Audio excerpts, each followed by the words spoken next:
मोर क्लासলৈ স্বাগতম। আজি আমি শিকিম এক্সাৰসাইজ 4.4 ৰ কোশ্চেন 1 আৰু 2।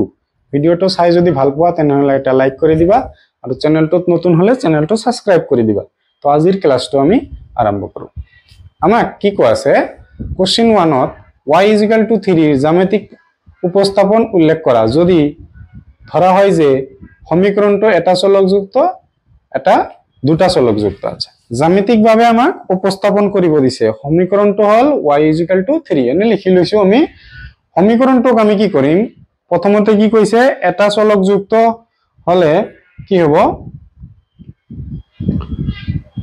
আমি এনেকে সংখ্যা ৰেখা এটা আঁকি লম 0 1 2 3 4 5 ইয়াতে কি হ'ব -1 -2 -3 -4 ঠিক আছে। y = 3 প্লাসৰ আছে আমাৰ কত হ'ব ইয়াতে এটা এনেকৈ গোল দি লবা ঠিক আছে। y = আমাৰ 3 হল আমাৰ এটা চলকযুক্ত হিচাপে আমাৰ প্ৰকাশ কৰা হল। এতিয়া আমাক কৈছে যে দুটা চলকযুক্ত যদি হয় তেতিয়া কি কৰিব লাগিব তেতিয়া আমাক এনেকে আঁকি লব লাগিব।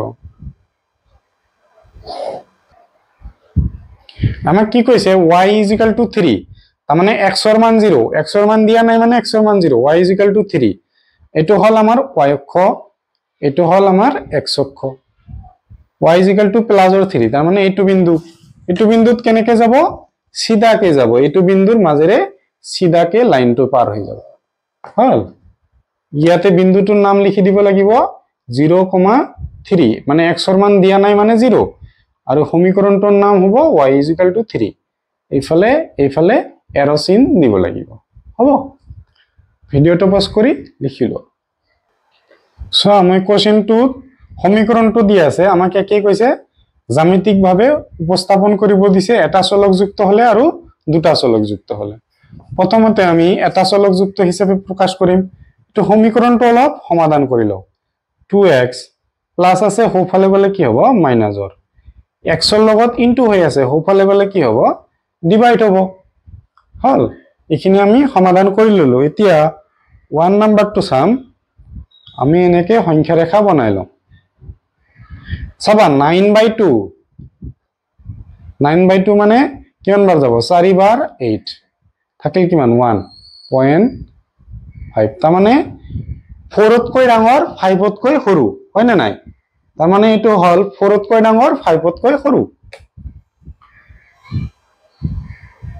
আমি 0 1 2 3 4 এনে দি ললো -1 -2 -3 -4 -5 -6 সাপোজ কি হ'ব 4 তকৈ ডাঙৰ আৰু 5 তকৈ সৰু ঠিক আছে আৰু মাইনাসৰ আছে আমাৰ বাওফালে হ'ব মাজত হ'ব তাৰ মানে -9/2 x = আমাৰ হৈ গল সমীকৰণটো এটা চলকযুক্ত হিচাপে হৈ গল। এতিয়া আমি কি কৰিব লাগিব দুটা চলকযুক্ত হিচাপে আঁকিব লাগিব।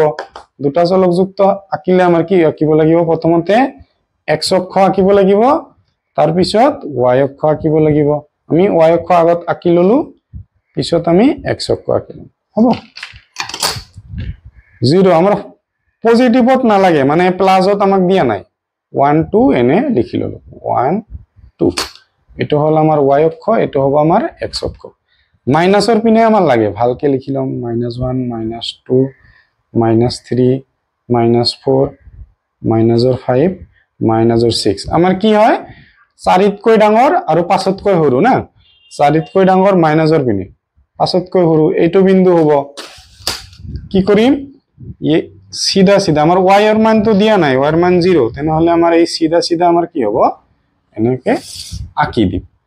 এইটো বিন্দুৰ নাম কি হ'ব আমাৰ -9/2 y ৰ মান আমাৰ 0 প্ৰথমতে x ৰ মান বহাব লাগে তাৰ পিছত y ৰ মান বহাব লাগে বহাই দিছো। এইটো সমীকৰণৰ নাম কি 2x + 9 = 0 আমাক যেটো দিয়া আছে হল। ভিডিওটো পজ কৰি লিখি লোৱা আৰু ভিডিওটো চাই যদি ভাল পাইছা নিজৰ সমনীয়াৰ সৈতে শেয়াৰ কৰি দিবা।